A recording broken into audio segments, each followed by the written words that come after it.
Arestuhin din ni Trump si Marcos. Nako, yan ang ating pag-uusapan ngayong araw na ito. Kasi alam mo, itong bigyan ko lang kayo ng background, ano, yung Venezuelan president, inaresto ho ng Amerika. Sa madaling salita, nasa ibang bansa. Imagine niyo na lang, yung presidente ng ibang bansa, inaresto ni Trump. Hinuli sa sarili niyang lungga. Saka nakakita ng gayon, ano? Panoorin nyo itong video na ito kung posible ba na sa bandang tagal-tagal arestuhin po ni Trump si BBM. Kasi alamin muna natin, ano bang dahilan kung bakit inaresto ni BBM, ni Trump si Venezuela president, Tingnan natin. Alam mo kasi itong pag-aresto na ito talagang nagkaroon ng matinding trigger sa buong mundo. Bakit? Kasi syempre, isa kang sovereign state with its own laws, with its own military, with its own police, and yet naaresto ka mismo sa loob ng kanila pong bansa. Ito po kasing presidente nila na si Nicolas Maduro. Ito po ay presidente na for since 2013. Imagine mo, 2013, 2026 inaresto siya. Ibig sabihin 13 years. 13 years siyang namamayagpag. Could you just imagine the power that this person has, 'di ba? During the time na he was arrested. Ito nga lang Pangulo natin Ewan ko kung Pangulo. Yung Pangulo natin sobrang inabuso na ang kapangyarihan. As in, kinontrol ang legislative branch, maging siguro ilang judicial part, di ba? Kasi tandaan ninyo, kahit pa tayo ay three branches of the government, merong impluensya ang head of state o yung executive, which is the president. Marami nagsasabi na talagang inaabuso at ginagamit na ng presidente ang kanyang kapangyarihan at pagmanipula sa mga ibang branches ng ating gobyerno to the point na sobrang kapangyarihan niya, kontrolado niya lahat. Although ako, I'm still hoping that yung ating judicial ay hindi kontrolado ni Marcos, pero may mga nagsasabing ito'y kontrolado daw. Ako hindi ako naniniwala.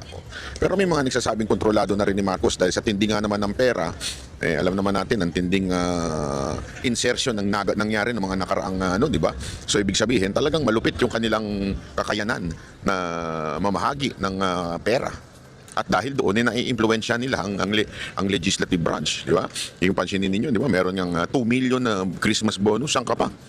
Kung ikaw ang congressman, papalag ka ba sa presidenteng nagbigay sa iyo at naglagay sa iyo ng allotment na 2 million tuwing Christmas, tuwing undas, at kung ano-ano pang holiday. Every holiday, anak ng tutsang kalabaw, every holiday meron silang pa 2 million.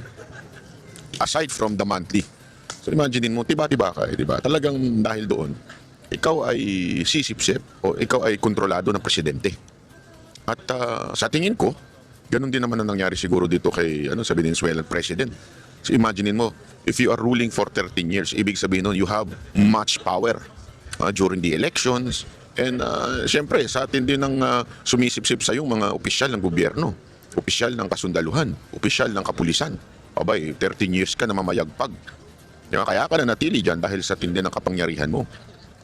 Pero in a split of a second, mantakin mo, siya ay inaresto ng presidente ng ibang bansa. Kaya nga ang tanong ngayon dyan, pwede kaya ito si BBM arestuhin din ni Trump? Puta, yan ang ating pag-uusapan. Ano ba kasi ang dahilan, Banat Bay, na inaresto ni Trump itong presidente ng Venezuela? Ang isa sa binigay na dahilan ng Amerika at para sinasabi nila kung bakit sila nangialam ay dahil sa ito daw po ay dahil sa droga.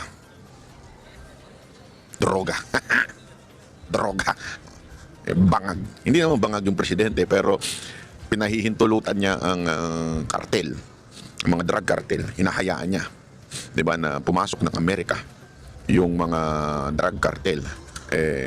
Para bagang sinasabi ni Trump, dahil dyan, dapat ka nang arestuhin dahil nadadamay na kami. Yun ang sinabi. Yun ang kasi, nag-spark ito ng matinding political question. Dahil pwede bang makialam ang ibang bansa sa isang sovereign state? Kaya ang sabi ng Amerika, to justify it, sandali, chotomate. Sabi, chotomate ko dasay. Damay na kami sa kaguluhan ninyo dyan. Nadadamay na yung aming importation ninyo ng droga sa aming bansa. Di ba? Kaya pumasok na si Trump sa eksena. Sabi niya, hindi pwede. Stop, sabi niya. Stop.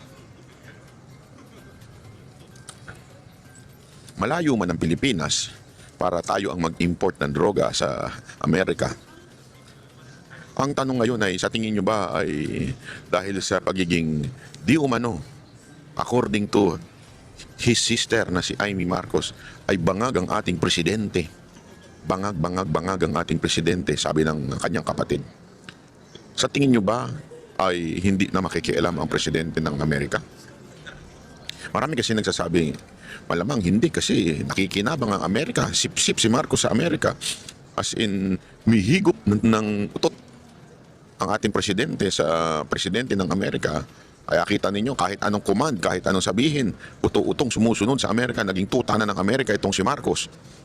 Kaya imposible na arestuhin ni Trump dahil nakikinabang daw si Trump sa pamamahala ni BBM. Dahil siyempre alam naman natin, kahit tarantaduhin na ng Marcos government ang ibang bansa, basta wag lang ang Amerika. Kasi nga alam natin na sa kasaysayan, yung kanyang ama, kaya naman napatalsik, aside from the quote-unquote people power ko, no? Alam naman ng lahat, kung hindi nangyalam ang Amerika, kung hindi kinuha ng Amerika si Marcos Sr., hindi maaalis sa pwesto yun. Actually, kung maaalala nyo, di ba, dati, bago ako maging anti-Amy na rin, naimbitahan pa tayo noon sa, nag-perform sa Ilocos. Inimbitahan tayo ni Senator Amy noon, governor pa siya that time. At nung nagkikwentuhan na kami, isa yan sa mga natanong ko, what really happened during the quote-unquote away incident. Sa tama pala yung kwento ng iba. Sinabi niya mismo ito sa akin, ang talagang alam namin, paway kami dadalhin, hindi sa Hawaii. Pero ang alam din nila, Amerika ang nagdala sa kanila. Kaya idiniretso sila sa Hawaii. So ibig sabihin, there is an intervention of the American government at that time para matanggal sa pagka-presidente itong si Marcos Sr. Kaya ngayon, alam na alam ni BBM kung kanino sisipsip. At si BBM ay sumipsip ng todo dito kay Trump at saka sa administrasyon ng Amerika.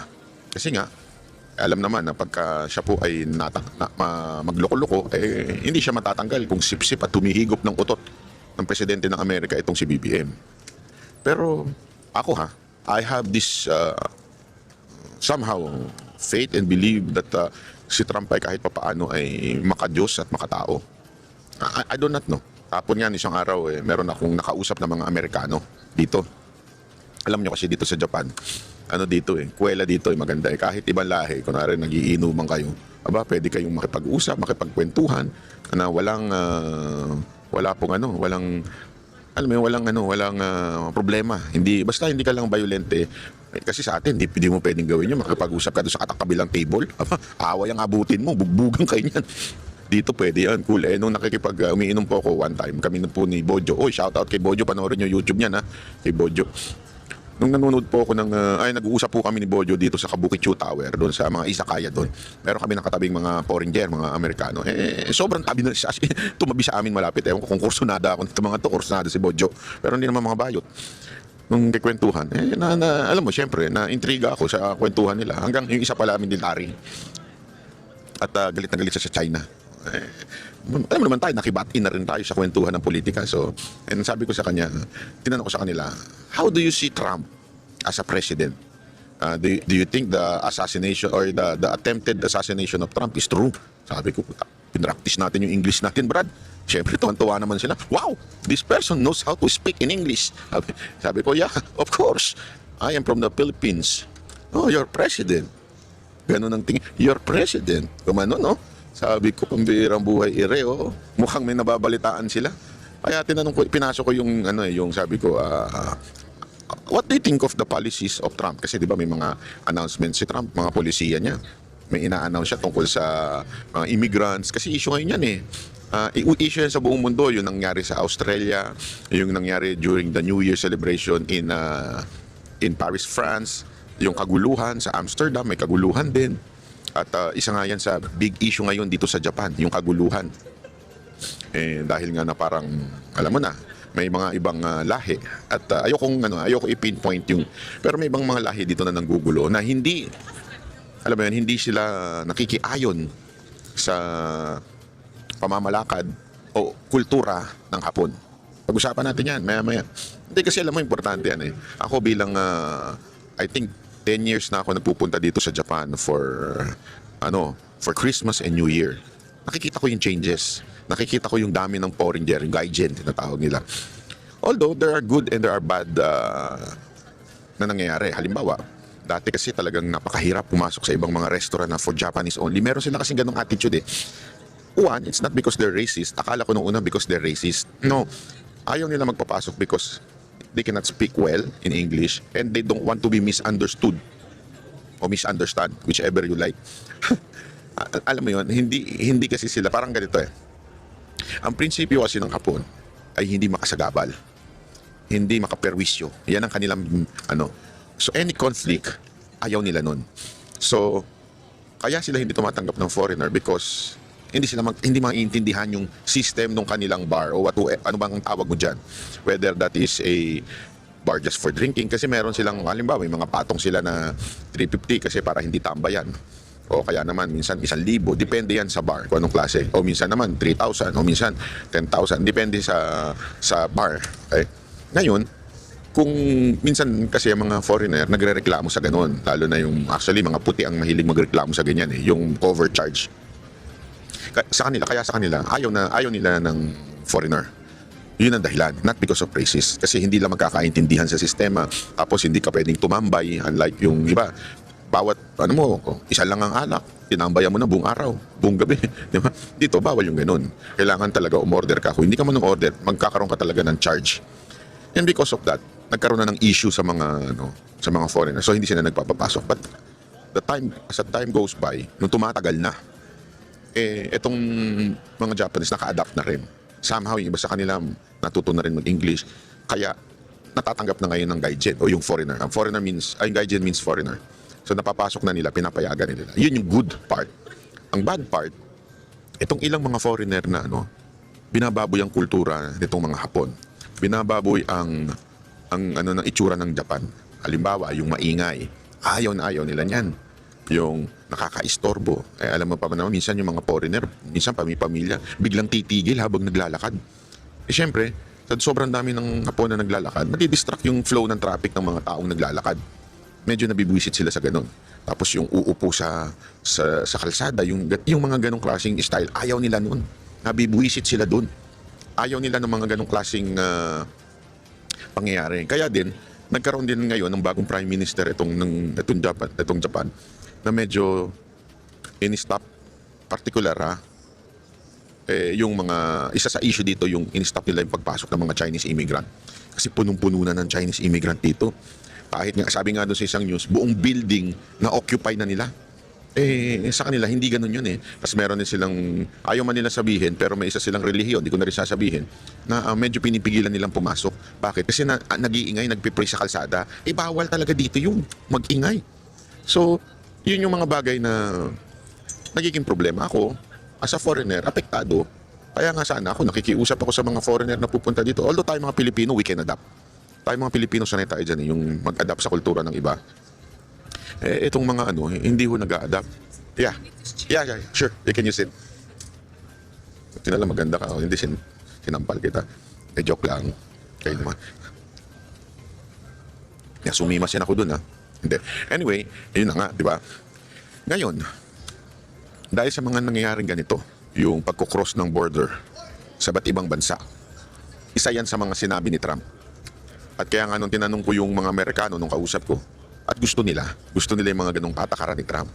And si Trump, very concerned daw siya sa humanity, safety ng kanyang bansa, sa kanyang, kasi siya I remember, medyo ito si Trump, medyo Christian. Hindi ko alam kung talagang devoted Christian siya, pero yung kanyang prinsipyo, pang Christian talaga So, sabi niya nga, di ba, nung dati, tinanggal nung isang presidente yung mga religion o yung cross sa kanilang school. Si Trump, binalik niya lahat yan.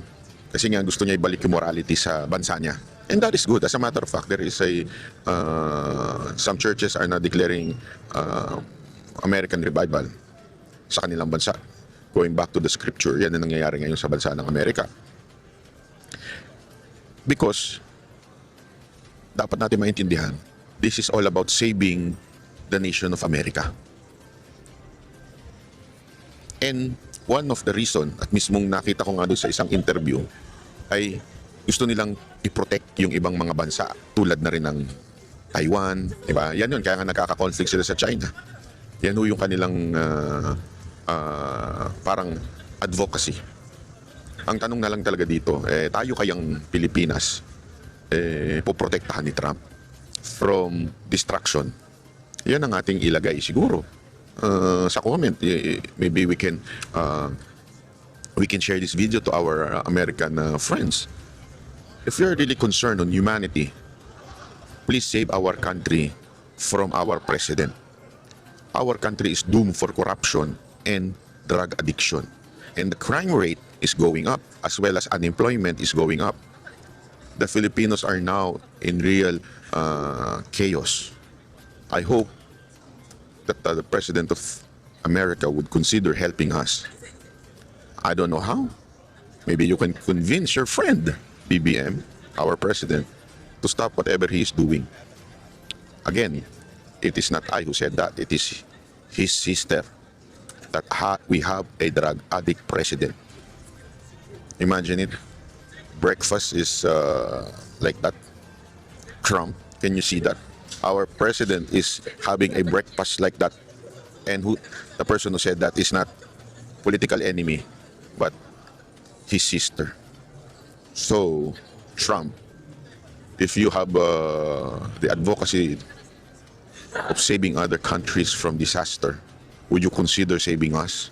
Again, I'm not saying illegal ways or out of the Constitution, but with respect to our Constitution, do your legal thing. Maybe you can convince our president to stop all the corruption, the true move to stop our corruption. Ang naintindihan kaya ako ni Trump, lalo siya naguluhan. Di ba? Yun naman yun legal way. Inside yung ating constitution, constitutional way. Di ba? Convince the president to just resign. Convince the president, or to convince the president to change for the better. Or if not, just resign. Diba? As simple as that. I hope the American government would hear us. Pero syempre, kung nakikinabang sila, baka malamang sa malamang, hindi sila gagalaw. Kaya lang, alam mo, yung ginawa nila sa Venezuela, it's really something. Kasi yung iba tinatawag itong extrajudicial Sabihin, beyond laws. Right now, ang mga pumalag lang Cuba, actually medyo pumalag daw ang China, nakita ko sa news, na parang hindi dapat daw yun. Pero hanggang ganun lang. They cannot do anything aside from magbigay lang ng political statement. But this is a big thing. Sana this would somehow, ito, give an impression to other presidents, especially our president, na magbago-bago, na umayos-ayos. Di ba? Or, parang bang sinasabi natin na ayusin mo sarili mo. Kung hindi ka ayos sa sarili mo, mag-resign ka na lang. Kasi kawawa na Pilipinas. Mag-resign ka na lang kung hindi mo rin naman aayusin yung sarili mo, BBM. Di ba? Huwag mo nang antayin na dukutin ka pa o hulihin ka pa ng ibang bansa. Kasi ginawa na nila yun Malay mo. Di ba? Gawin uli nila. Hindi natin alam yan. We're not saying na dapat nilang gawin yun Pero again, hindi naman natin kontrolado ang utak ng Amerika. Sana lang, magising-gising na itong presidente natin. Kasi yung anti-corruption niya na ICI, walang kwenta Kaya nga nag-resign halos lahat, isa na lang natitira. Lahat ng commissioner, lahat ng nag-resign na. Kasi alam nilang walang kwenta, moro-moro lang. Alam nilang, 'di ba, hindi naman talaga seryoso yung presidenteng itigil ang korupsyon. Tapos yung sinasabi nila may makukulong hanggang ngayon, tapos na New Year. Nakulong ba ang mga congressman? May nakulong ba? Wala. Yung pinsan niya ba nakulong? Hindi. So isang malaking katarantaduhan talaga yung anti-corruption. Plus, lumalala pa ang krimen sa Pilipinas. So, kung hindi maayusin niya ang BBM, baka mamaya, kung hindi man Amerika magtanggal sa iyo, baka taong bayan na magtanggal sa iyo sa posisyon. Huwag naman sana, ayoko ng kaguluhan. Pero baka ganun Sumagad na sa buto yung kahirapan ng tao, magwala na. Ayoko yung ganun kasi magulo yun. Pero di natin makukontrol ang isip ng mga Pilipino kung yun ang kanilang gawin. Kawawa naman tayo. Kasi ayoko talagang presidency yung ganung klase sa Pilipinas na every time na lang na may ayaw na presidente, kailangan tanggalin sa posisyon forcefully. Ayoko ng ganun. Pero paano kung ganun ang isipin ng mga Pilipino? Naku, patay tayo dyan. Baka mamaya magkagulo lang sa Pilipinas. Kasi tandaan natin even if yung AFP ay kontrolado niya, merong mga young officers na makabayani pa talaga. At may prinsipyo pa talaga. Yung mga young officers dyan na talaga nakikita nila na we're headed to destruction. Baka mamaya may gawin silang hindi maganda. Wag naman sana. Pero alam mo yun, hindi natin mapipigilan yung ganyan. So, ikaw bahala ka, PBM. Ayusin mo ba o mag-resign ka na lang? O baka mapuwersa na ang taong magtanggal sa'yo kung hindi man ang Amerika. Ikaw na bahala dyan. Okay?